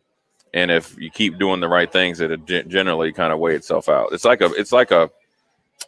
a baseball player that's in a slump, but he's still working on the right things. He's close, right? It's like that Davis guy that played for the Orioles, right? He hit like 40 home runs, and then he went like 90 games without a home run. Right. Now he's back to what he used to be, but he had to stay and plug and do it. It's like any player, like that's struggling pitching or whatever, you got to go back and still, stick to your fundamentals and adjust and do the things that that worked before. So that's why I have, I guess, confidence and faith that they'll end up playing well. I don't doubt it. We're going to throw it a break. I'm going to go have some wings so I can actually get through the rest of them. Like, to be fair, like I've got to add to what I got to do what everybody else did. Nick's here. Nick will go through. Nick about to Nick is here. Look at him. Look at him. He's rubbing his hands together. So to do that, we'll come back. We're live at Tanner's. We'll be here. We got another half hour or so before Buzzy Carruthers gets here. Another half hour or so before we give away this signed jersey. If you're in the building and you hear this and you want the jersey, put your name on the piece of paper, get it in the box, and we'll give it away right before 6 o'clock. You're listening to Old School on 93.7 The Ticket and the Ticket FM app. Watch Old School live on Facebook, YouTube, or Twitch. Old School with DP and J on 93.7 The Ticket and theticketfm.com. 93.7 The Ticket, Fox, KFXL weather. Sponsored by Security First Bank, a relationship you can count on. We'll see a slight chance of showers and thunderstorms today, topping out with a high of around 86 and winds out of the south at 10 to 20. The better chance for rain will move in very late tonight, with the low dropping down to around 64. We'll continue with the chance of showers and thunderstorms during the day tomorrow, with a high in the lower 70s. I'm meteorologist Tim Wright for 93.7 The Ticket and theticketfm.com. Last year, the average starting pay for an SCC truck driver training program graduate was $44,720. Southeast Community College can now make that a reality in only 8 weeks with its professional truck driver training class starting in October. SCC's fleet of 12 trucks and professional instructors will prepare you for a new career. You'll end the course with your Class A CDL. Learn more about SCC's professional truck driver training class at southeast.edu/truck driver. SCC, your path to possible. Rosie's Sports Bar and Grill has been your go-to in South Lincoln for years, and their second location in downtown Lincoln is now open. Rosie's downtown spot is Lincoln's premier Nebraska party bar with the Sidetrack Band every Friday night of home games and all day for Nebraska home football games. With 34 TVs that are 65 inches or bigger, you'll always have a great view for all the games. Make sure to check out the new Rosie Sports Bar and Grill, now open in downtown Lincoln at 10th and P. Venue at Home is your answer for locally made, freshly prepared meals delivered to your door every week. Our meals come ready to heat and eat. With sizes for 2 people or 4, Venue at Home is perfect for busy people who want a quick, easy, and delicious meal option to share with your roommates or feed the whole family. Add on from our wide selection of appetizers, sides, desserts, alcohol, and more. Receive a discount on your meals by subscribing to get Venue at Home delivered every week. Visit venueathome.net to order today. That's venueathome.net. Serve Nebraska believes that volunteers are part of what makes Nebraska great. Each year, the Step Forward Awards honors volunteers from across the state who serve their communities in outstanding ways. In the interest of safety, the 2021 Step Forward Awards is moving to a virtual space. Help us celebrate volunteerism and thank volunteers for all they do by tuning in to the 2021 Virtual Step Forward Awards. Visit serve.nebraska.gov, paid for by Serve Nebraska, aired with the Nebraska Broadcasters Association and this station. Want a free pair of Nebraska football tickets? Head to theticketfm.com's contest tab and register for a free pair of tickets each week of a home game, courtesy of Ben Bleicher with Professional Realty Group of Woods Brothers. and 93.7 The Ticket. Ready for this? 1, 2, 3, up. At Madonna Rehabilitation Hospitals, we help rebuild the lives of people who've experienced traumatic illness and injury. With clinical expertise, cutting-edge research, and innovative technology, Madonna delivers world-class rehabilitation for adults and children. We restore hope one step, one word, and one breakthrough at a time, so our patients and their families can have confidence when we tell them, now you can. Learn more at Madonna.org. A perfect start. 3-0, baby. 3-0. Now the schedule gets so real. It's going down for it. Sunday, the Broncos host Lamar Jackson and the Ravens. Deep drop. Here comes Von Miller. Miller's got him. On the KOA Broncos Radio Network.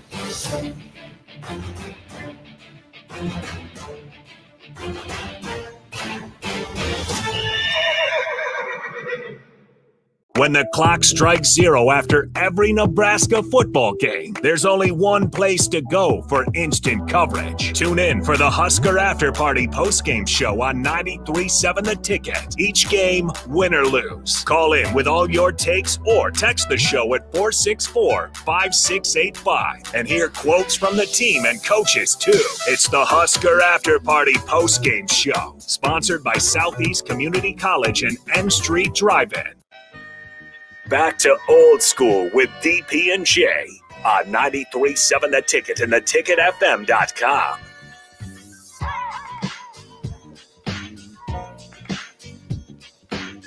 Yeah. 93.7 The Ticket FM.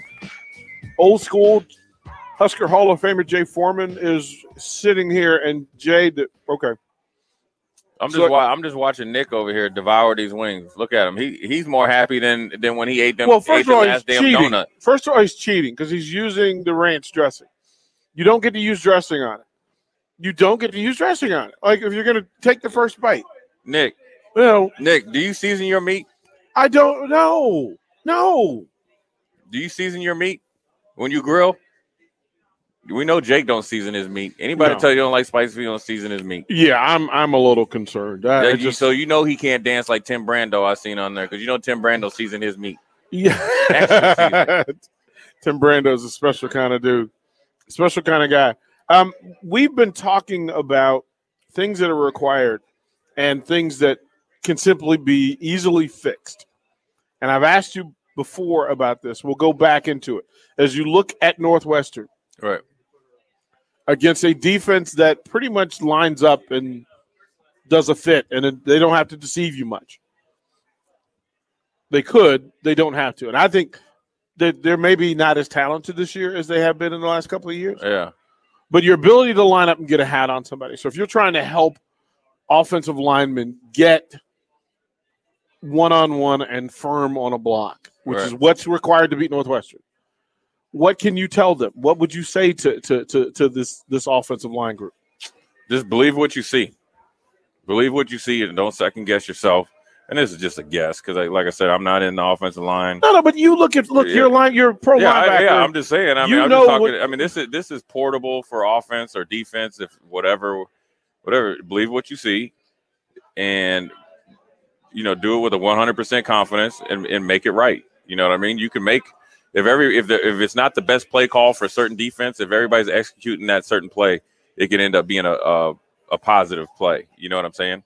Whatever it could be like a 4 or 5 yard run, or if it's a defense that you're kind of outnumbered, if you execute, at the point of attack and backside, you'll be fine. It's the offensive line. It's also the receivers got to block. Everybody's got to do their job and do it a little bit better and be just that much more crisp. And so the biggest thing I would say is just go out there and obviously play hard and all that other stuff, but use your fundamentals, do everything that you've been working on since spring, and believe what you see. Don't second guess, and communicate and talk every single play. So it's not just one thing. It is an accumulation of a lot of details gone wrong. And what? That offensive struggles would almost tell me that a different lineman jumps, a different lineman holds, a different lineman misses the block, a different receiver makes a no, I'm just saying that you're just in the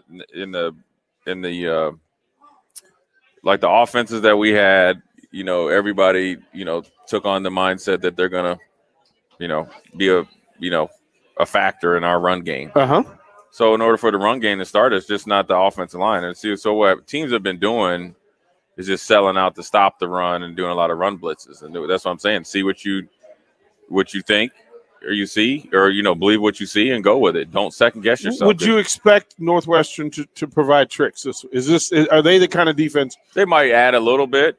Northwestern is a team that, notoriously is going to have low penalties and make you beat them, and they're not going to make mistakes. They're not going to have a lot of, or haven't for years, have a lot of defensive busts. They're going to be, I'm assuming, really technically sound.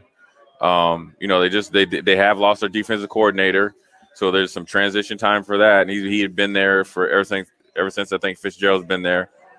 So that's a transition in itself. It's a transition in philosophy. It's a transition in even if he's calling the same plays, he's not calling them the same as the prior coordinator. He has his own ideas, and he's a different voice. So there is some transition there, and that's something that Nebraska can play on and take advantage of. And then, but it's going to get, it's a game that Nebraska just needs to come down, go out and execute. They need to just go and do what they do and finish, right? You think last year they were in the red zone 7 times against this team last year, against one of the better defenses in the nation, the same defense that, supposedly, cost, Justin Fields going number 1.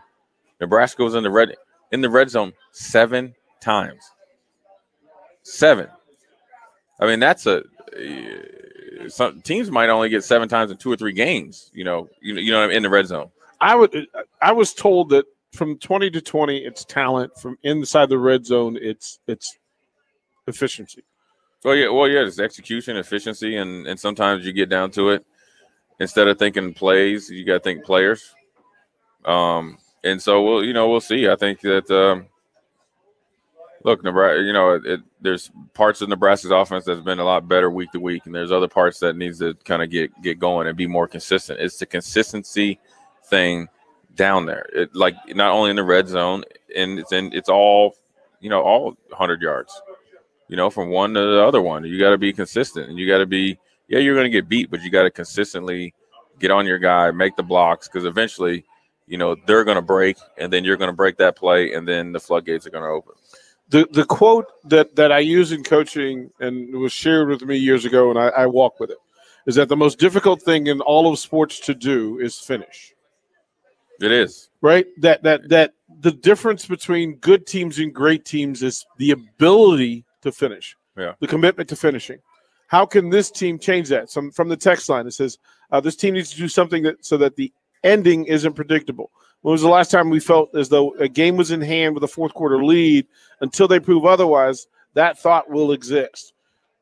Well, yeah, it's 2 ways to finish. Finish with the lead, and then finish if you're either tied or down by a reasonable point margin to come back and win the game. They're both the same.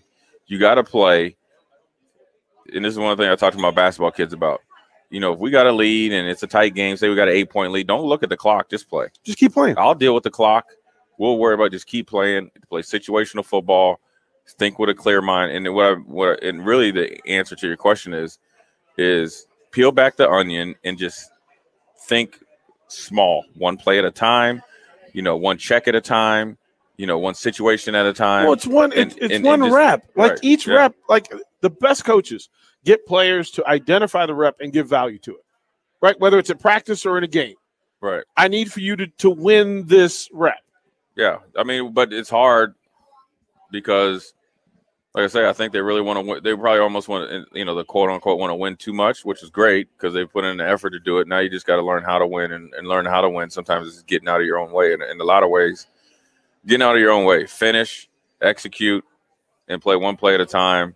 And it's hard because it seems, when you're down, that clock runs awful fast.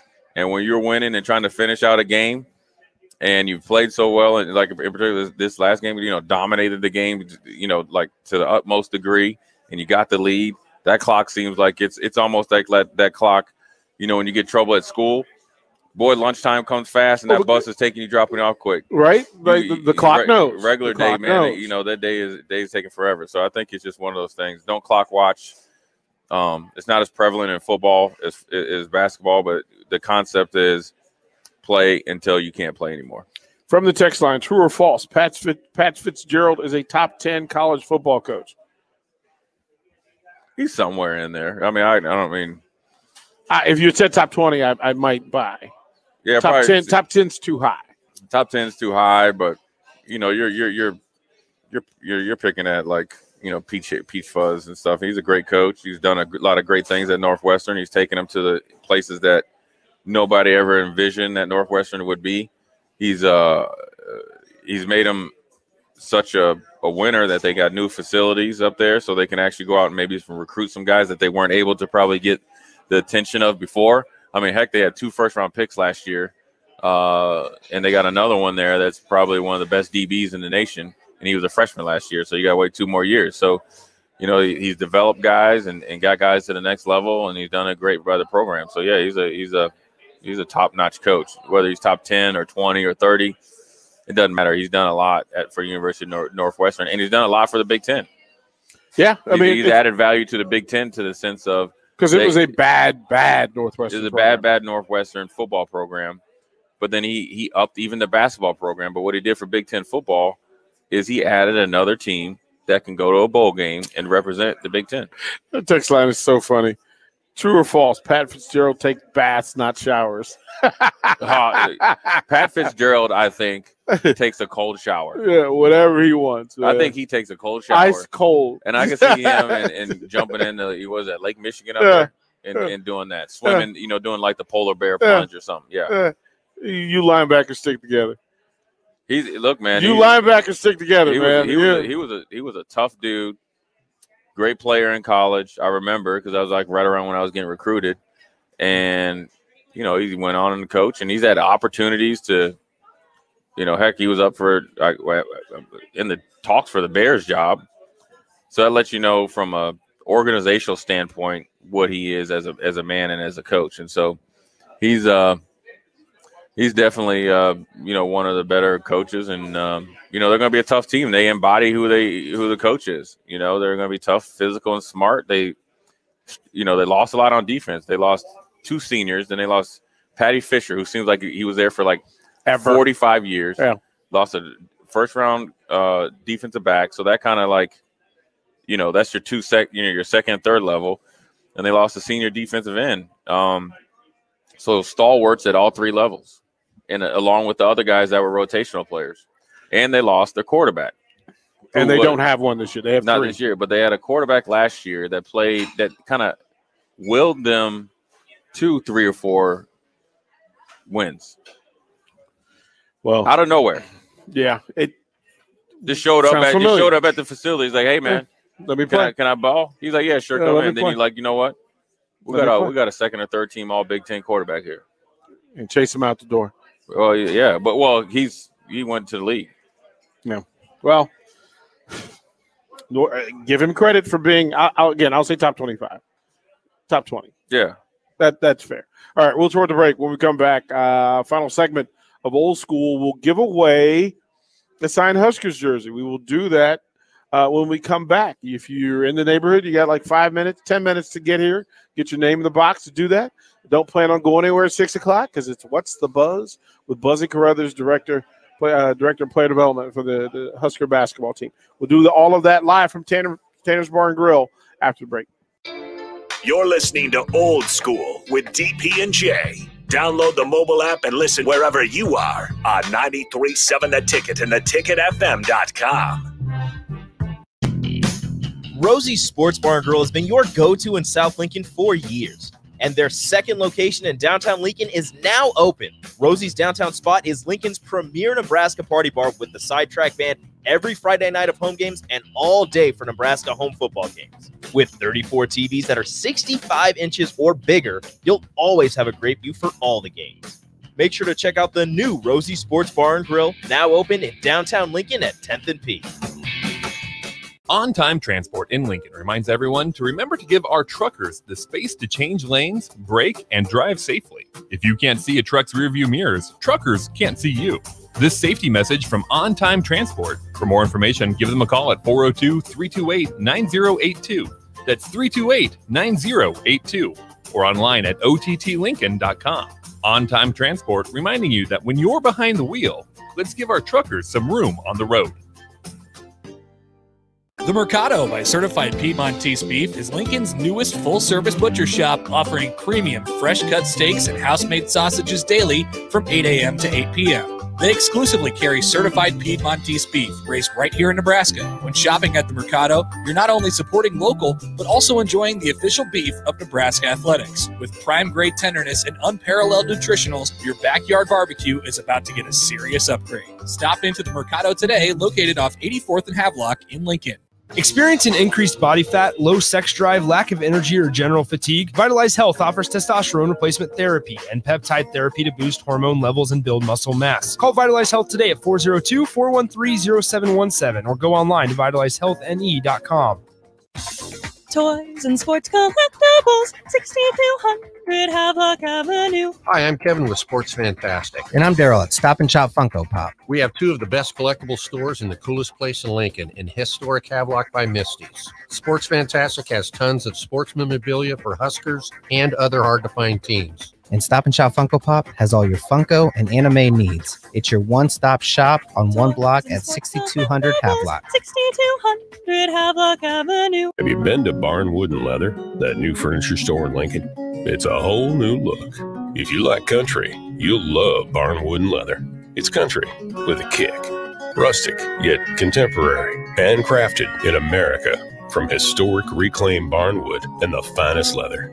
Create your own one-of-a-kind look for a room or your whole home. Come see for yourself at Barnwood and Leather, South 14th and Dahlberg. Open Monday through Saturday, 10 to 5.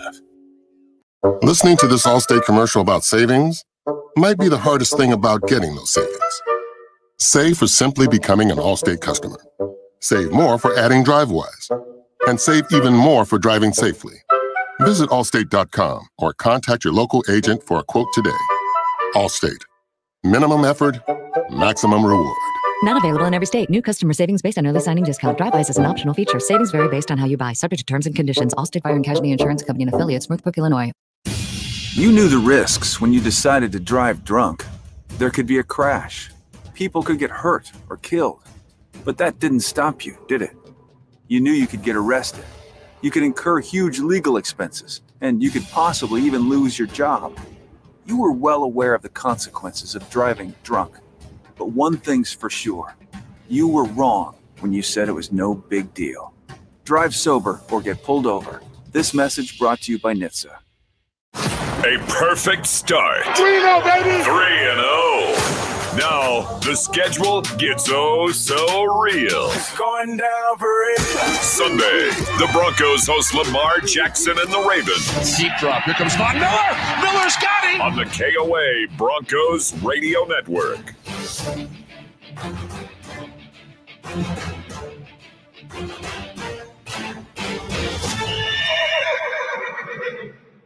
This is Old School, sponsored by the Mercado by Certified Piedmontese on 93.7 The Ticket and theticketfm.com.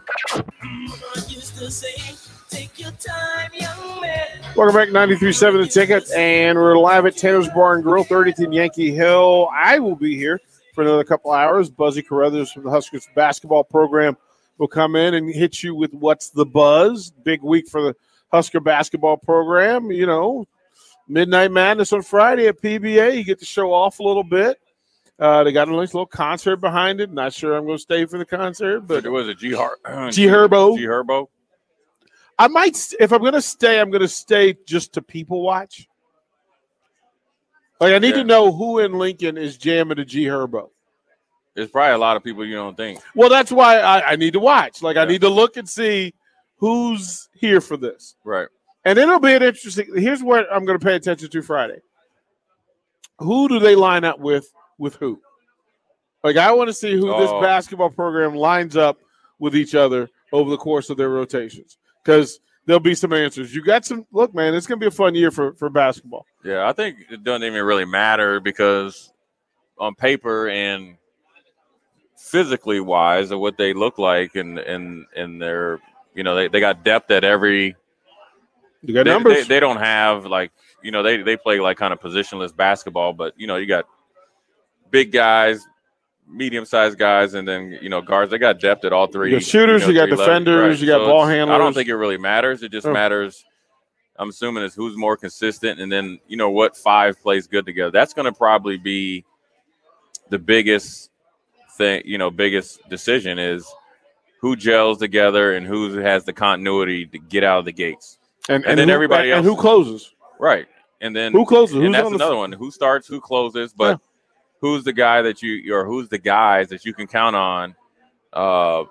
Say if you're not moving or you're hitting on all cylinders, who can come off the bench, and get the party started and be that spark. They have enough depth where it should always be somebody. And then the good thing about it, when you have depth, the guys will find roles, step into those roles, hopefully become one with those roles, and then also be open to change if they need to. If it's injuries or if they're out playing somebody, or they need somebody to start against a certain team, that all the egos is put to the side. So I think they got, and I like the makeup of the team, the little that I've seen and heard them, that they all genuinely like each other. They're all here to, play good basketball. I think right now, which is really good for these guys that have aspirations to go and play professional basketball, both in the NBA and or overseas, it's not all based on how many points you score. Back when, the NBA draft, and say you went to a school, you had to go to school primarily to where you could get the most shots. You know what I'm saying? Remember, it was a Chris Jackson at LSU. He would shoot like 40 shots a game, right? If he went to Duke, that would be down to 10 or 12. So if you can play basketball, the game of basketball, and you play it the right way, and there's a need, and you have the, the height and skill set, you're going to get drafted. So, you're going to have opportunities to play. So if you go out there and play good basketball, everything's, within the team set, and Fred Hoiberg could get, his system is suited for, next level basketball. It's all good. I mean, growing up as a Minnesota Gophers, I guess, fan, Walter Bond played, 19 years in the NBA, and he played for Utah at times, and he was a sixth man in college. It's going to be deep. So. It's going to be deep. That's how we're going to roll through it. It is time. Jake Sorensen, if you would, kind sir, shake it up. Shake them up, shake them up, shake them. All right, kind sir. Let's see here. Who do we have? And you have to be present for the win. Addison Mask. Addison Mask. Addison. Addison. Addison. Oh, look. This is perfect, Eddie. This is perfect. Addison, come get your jersey. Congratulations. Well done. Well done. Well done. Well done. Yeah, that's not bad. Jake, do we have Frisbees in the truck?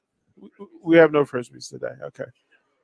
I thought, well, no, it's for the young kids. Yeah, you're going to give the kids a koozie? You're going to start them early? No, we're not. That'd be as bad as starting them as Dolphin fans. No, we are not. No, we are not. So Buzzy Crosby will be next. He's bringing in Chris Weems, Golden State Warriors. Yeah, that's what that is. He's running a little late, but that's all right. I can hold it down until then. Quickly, point spreads at 12, Nebraska Northwestern. Yes, high, low, not? That's perfect, man. We just need to cover, right? Then everything will be all good. They've covered 4 out of 5 games. Yeah, I mean, look, as long as they win by 1, that's all I care about. I'm not a betting guy. Neither am I. Neither am I. Tomorrow, sir, we need to dive into the Hall of Fame pool of folks who are getting in and folks who are in there with you. Yeah, I don't know who's getting in. Well, we'll have the list. We'll have the list. Start using Google. Yeah. We'll have the list or for Siri you. or somebody. I We'll I gotta start paying better attention. Well, Jordan, like for the folks that are coming in, the fact that Eric Crouch is going in, He's already in the one Hall of Fame. In the big one, he's getting into the other one, which he's is going into the College Football Hall of Fame. I believe it's the big Hall of Fame, the athletic department versus football specific. Yeah, I think. Yeah, I don't know what he's doing. And you and I need to have a talk about retired jersey numbers. What? Basketball has some retired jerseys. The list is short. At Nebraska? Uh-huh. We need to have that conversation. Who they got? Ty Lue, Pike, Hoppin, Strick. No, I'm not sure Strick is retired yet. There aren't many. They need to retire Vincent Hamilton. They need to Hamilton, Boone, Farmer. Dudes that took you to the league. I don't know how they do that, man. I just like watching good basketball. This is how we're going to do it, man. We're going to figure it out. All right, Jay, well done today. Thank you, kind sir. To the folks at Tanner's, the wings are. Jay, you'll have to take some with you. They were scrum diddly. You're going to have to take some with you. Stu Lance is like, yeah, you're right. So we'll throw the break. When you come back at the top of the hour, it'll be Buzzy Carruthers and What's the Buzz? Stay tuned.